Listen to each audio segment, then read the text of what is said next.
আল্লাহ তাআলা এত মহান, আল্লাহকে নিয়ে গবেষণা করলে আল্লাহ তাআলার কুল কিনারা তোমরা অনুধাবন করতে পারবে না, পাগল হয়ে যাবে। এই জন্য আল্লাহকে নিয়ে গবেষণা করার দরকার নাই। আল্লাহ পাক যে জিনিসগুলো তৈরি করেছেন ওই সৃষ্টি জীবগুলো নিয়ে গবেষণা করো, তার মধ্যে আল্লাহর কুদরত পেয়ে যাবে। আল্লাহ পাককে যদি পাইতে চাও একটু গবেষণা করো আমার ভাইয়েরা। এই জন্য আল্লাহ পাক বলেন, ও বান্দা, এই জন্য প্রশংসা করবি আমার, অন্য কারো প্রশংসা নয়, শুধুমাত্র কেবলমাত্র আল্লাহ তাআলার প্রশংসা করবি। এই জন্য আল্লাহ রাব্বুল আলামিন সূরাতুল ফাতিহা নাযিল করে জানায় দেন আলহামদু। এলাকার মানুষ সূরা ফাতিহা পারে না নাকি? বলেন না কেন? আলহামদুলিল্লাহি, সমস্ত প্রশংসা কার? রব্বুল আলামিন। আল্লাহর বলা হয় নাই, রব্বুল আলামিন বলা হয়েছে। রব্বুল আলামিন যিনি গোটা জগৎ, এক জগৎ না, দুই জগৎ না, ৩৬,০০০ জগৎ তৈরি করেছেন। ৩৬,০০০ জগতের মধ্যে যত প্রাণী আছে সব প্রাণীকে লালন পালন করেন যিনি, তিনি কে? ওই রবের প্রশংসা সব সময়, ও রবের প্রশংসা। আল্লাহ তাআলা বলেন, ও বান্দা একটু তাকা দেখ, আসমানের দিকে তাকা দেখ, জমিনের দিকে তাকা দেখ। এই জমিন থেকে এই আসমান কত দূর তোরা অনুধাবন করতে পারবি না। সূর্যের ৯,৩০,০০,০০০ মাইল দূর। এত ডিস্টেন্স হওয়ার পরেও এরপরে সূর্যের আলোতে মানুষ থাকতে পারে না, প্রচন্ড গরমের মধ্যে মানুষ থাকতে পারে না। চিল্লা বলেন ঠিক কিনা আমার ভাইরা? আল্লাহ তাআলা বলেন, জানো না ও বান্দা, এই যে সূর্য বলো, গ্যালাক্সি বলো, গ্রহ বলো, উপগ্রহ বলো, এই পৃথিবী থেকে কোটি কোটি কোটি গুণ বড় এক একটা গ্যালাক্সি আমি আল্লাহ তাআলা বানাইছি। সুবহানাল্লাহ বলে আমার ভাইরা। এত কিছু তৈরি করলেন আল্লাহ, কেন বানাইলেন? আল্লাহ তাআলা কুরআনুল কারীমের মধ্যে জানায় দেন কেন আমি বানাইছি। আল্লাহ তাআলা জানায় দেন, হুয়াল্লাযী খালাকা লাকুম মা ফিল আরদি জামিআ।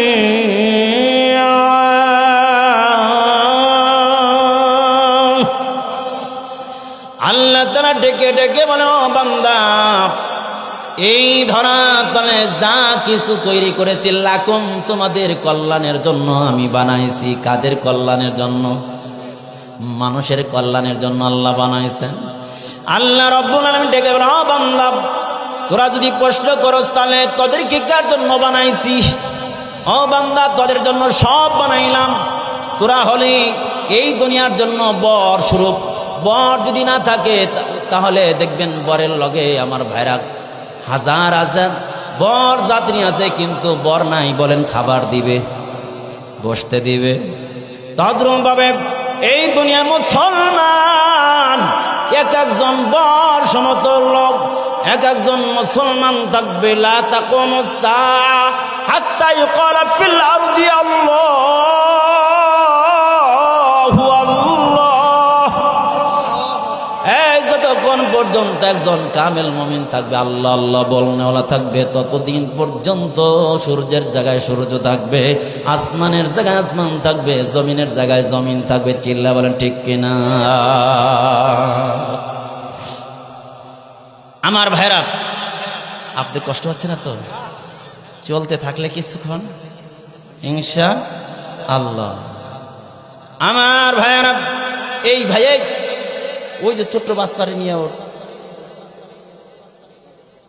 ও আচ্ছা ঠিক আছে, মার কাছে পাঠাইতেছে, যাই কি মাশাআল্লাহ, মার কাছে পাঠা পরে আসে। আল্লাহ আল্লাহ আল্লাহ, সুন্দর পরিবেশ আছে, এভাবে চলতে থাকে। আল্লাহু আকবার বলেন সবাই, আরো জোরে। তাহলে সব কিছু বানাইলেন কার জন্য? আমাদের জন্য। আর আমাদেরকে বানাইলেন কার জন্য? আল্লাহর জন্য। وَمَا خَلَقْتُ الْجِنَّ وَالْإِنسَ إِلَّا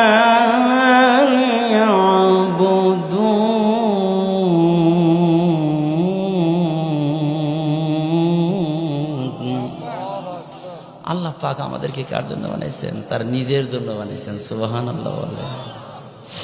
আল্লাহ পাক বলেন, বান্দা আমি মানুষ বানাইছি জান্নাতের মধ্যে। জান্নাতের মধ্যে মানুষ বানাইছেন। মানুষ বানাইছেন কয় পদ্ধতি, ওইগুলো বলবো না। বিস্তারিত কথা বলতে গেলে আমি যে আয়াত নিয়েছি ওই দিয়ে যাওয়া হবে না। আমি শুধু ওই আয়াত দিয়ে ঠেকানোর জন্য আমি মূল কথা নিয়ে আসবো। আল্লাহ পাক মানুষ বানালেন। আদম আলাইহিস সালামকে বানাইয়া মেরুদণ্ডের মধ্যে হাত দিয়া এরপরে কিয়ামত পর্যন্ত তো যত মানুষ বানাবেন সবাইকে বলে আলাস্তু বিরব্বিকুম, আমি কি তাদের রব না? আমরা সবাই বললাম আল্লাহ আপনি আমাদের রব। আল্লাহ পাক আস্তে আস্তে পাঠান দিলেন দুনিয়ায়। স্টেশন কয়টা? 5টা। রুহের জগৎ, মায়ের জগৎ, মাতৃদরের জগৎ, দুনিয়ার জগৎ, হাসরের কবরের জগৎ, হাসরের জগৎ। এই দুনিয়ার জগৎ হলো মেইন। এই দুনিয়ার জগতে আল্লাহর সাথে সম্পর্ক করতে হবে। কি করতে হবে? রবের সাথে সম্পর্ক ছিল রুহের জগতে, ওই রবের সাথে সম্পর্ক করতে হবে দুনিয়ার জগতে। যদি সম্পর্ক হয়ে যায় তাহলে আর কোনো ভয়। তাহলে আমরা হইলাম গোলাম আর আল্লাহ হচ্ছেন, আরো জোরে বলেন, হায়। রুহের জগতে আল্লাহ পাক বলছিলেন আমি কি তাদের রব না? আমরা সবাই কি বলছিলাম? হ্যাঁ আপনি আমাদের রব, তার মধ্যে কোনো সন্দেহ নাই। এই কথাটা আবার শুনিয়ে দেওয়ার জন্য আজানের মধ্যে শব্দগুলো নিয়ে আসছেন। এই জন্য মানুষের দুনিয়ায় জন্মের সাথে সাথে ডান কানে কি শুনে দেওয়া হয়? আজান। আর বাম কানে একামত শুনে দেওয়া হয়। খেয়াল করছেন? ডান কানে আজান, বাম কানে একামত। আল্লাহর বরাত শুনে দেওয়া হয়েছে। আল্লাহু আকবার, আল্লাহু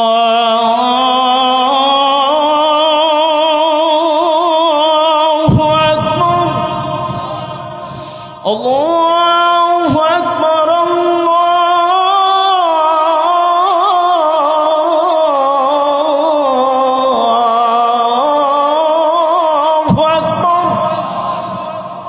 আজান হয়ে গেল। বান্দা ডান কানে আল্লাহ সব চাইতে বড়। 33 কোটি দেবতা যে তোমরা পূজা করো এগুলো বড় না? বড় কে? সব কিছুর বড় কে? আশহাদু আল্লা ইলাহা ইল্লাল্লাহ।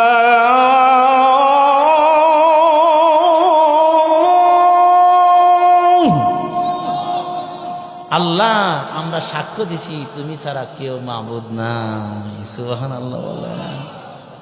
আল্লাহকে ইমান কমপ্লিট হয় না, সামনে আগা। পুরা আজান নিয়ে যদি গবেষণা করি, আজকে যদি আজান নিয়ে ওয়াজ করি পুরা রাত চলে যাবে, আজান শেষ হবে না। আজানে গবেষণা ওইদিকে বলবো না, শুধু একটা মেসেজ দিই পুরা ইসলামটাকে আজানের মধ্যে ঢুকিয়ে দিছে। সুবহানাল্লাহ বলেন। আশহাদু আন্না মুহাম্মাদার রাসূলুল্লাহ।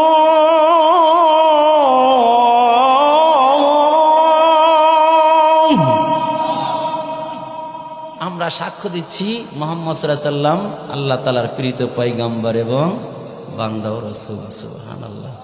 আল্লাহর ঈমান কমপ্লিট হয়ে গেছে। তাহলে তোরা হলি গোলাম, আমি হইলাম রব। সুবহানাল্লাহ। আল্লাহ আমরা তো দুনিয়ায় দেখি কেউ যদি গোলাম হয়, কাজের জন্য বাড়িতে নিয়ে আসে, তখন তার সাথে চুক্তি হয় তুই এই কাজগুলো করবি, আমার এই ক্ষেতগুলো আবাদ করতে হবে, 3টা গরু আছে এগুলো খাওয়াই ঠিক মতো, তোকে 3 বেলা খাবার দেওয়া হবে, 2টা লুঙ্গি, 2টা শার্ট আর 2000 টাকা মায়না প্রতি মাসে। ছিল না এক সময়? এখন এই কথা বলার পরে এখন মালিককে কিছু দায়িত্ব বুঝে দিছে আর গোলামের কিছু দায়িত্ব আসছে, আর মালিকও কিছু দায়িত্ব নিয়েছে। সুবহানাল্লাহ বলেন।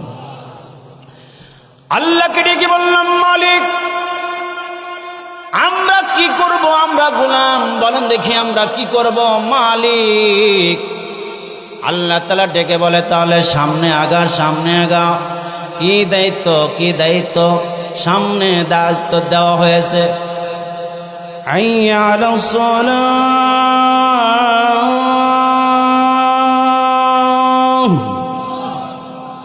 আয় নামাজের দিকে আয় আয়। নামাজের দিকে। কিরে ভাই, হঠাৎ করে এরকম কে? সমস্যা আপনাদের? বসেন বসেন, আমি ওয়াজের পরিবেশ করছি, ওয়াজের ভিতরে ঢুকবো, বুঝেননি কথা? হাইয়া আলাস সালাম,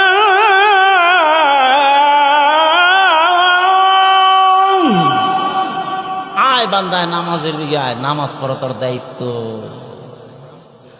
নামাজের ওয়াক্ত হবে যখন, আদায় করবি তখন, মালিক রে পাবি তখন। সুবহানাল্লাহ। নামাজ পড়বি তো আমারে পাবি। সুবহানাল্লাহ।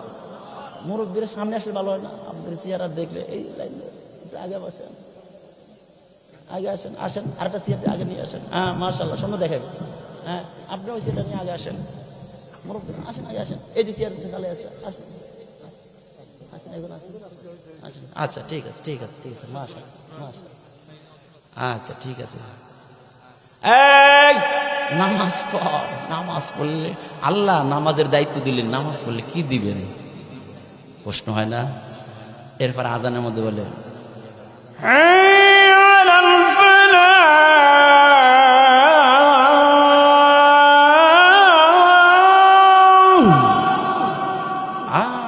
নামাজ পড়লে সফলতা পাবি। সুবহানাল্লাহ। আল্লাহ সফলতা তো চিনলাম না, সফলতা কার নাম?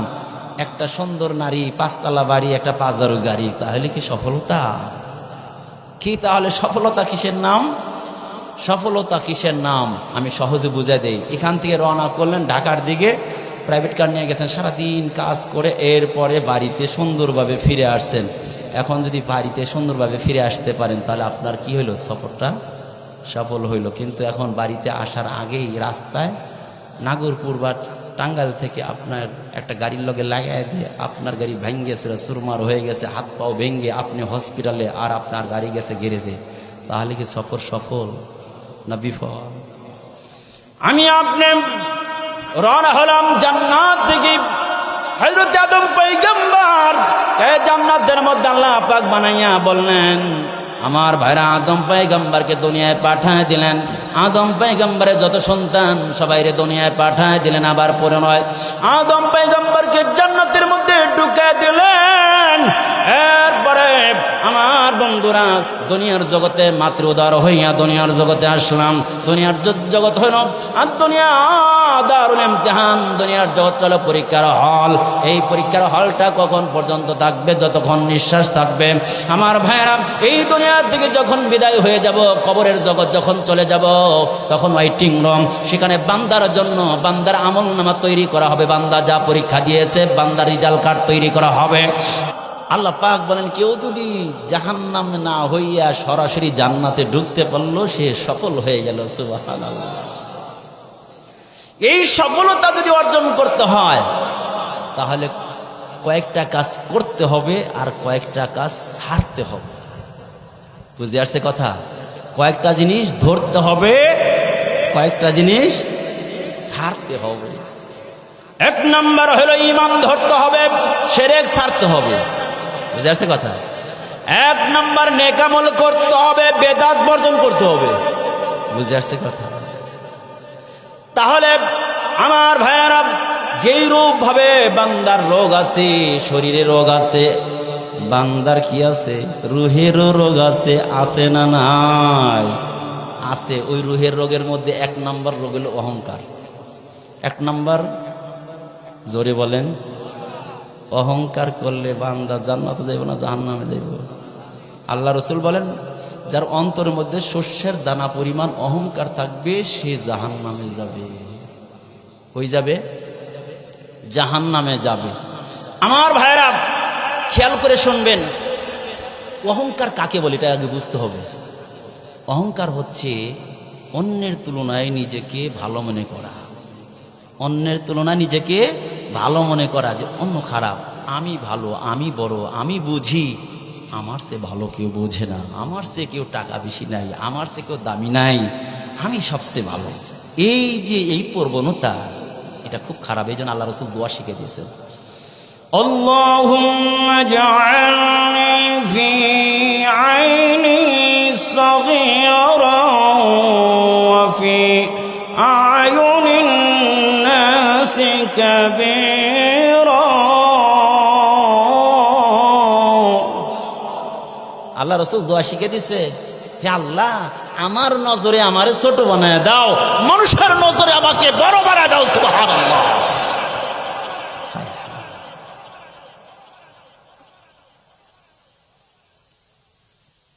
কি মুরব্বি, মুরব্বি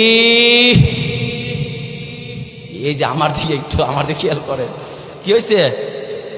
ও আচ্ছা, এই আপনি কথা বললেন না, আপনি কথা হলে ঝগড়া লাগবে, আমি সব ঠিকঠাক করতেছি। এদিকে এদিকে আপনারা এমন কিছু কাজ করেন না যে আর একজনের শুনতে সমস্যা হয়। আমি সবাইরে দেখি, আমি কিন্তু সবাইরে দেখি, এই জন্য মেহরবানি করে এদিকে খেয়াল করেন। কেউ যদি উল্টা বোঝে কিছু করার নাই, বোঝেন না কথা? ওই যে বলছিলাম আগে, উস্তাদ ছাত্রকে ধমক দিতে পারে। যে ছাত্র হওয়ার মতো নিজেকে মানায় নিতে পারবে না, সে কখনো মুমিনে কামেল হতে পারবে। মুমিন হতে নিজেকে মিটায় দিতে হবে, নিজেকে মিটায় দিতে হবে। এই কথাটাই আজকে সবক। আমার সাথে পড়ুন, أعوذ بالله من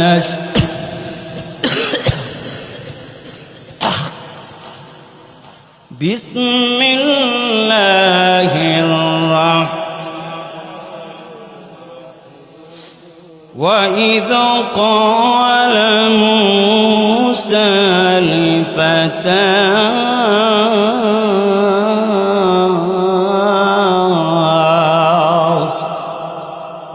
হযরত মূসা আলাইহিস সালাম তার যুবককে বললেন, তার যুবককে এই আয়াতের অর্থ করব, এরপরে ব্যাখ্যায় যাব। এই আয়াতের একের পর এক ইনশাল্লাহ শুনতে দেবো, পারবো না ইনশাল্লাহ?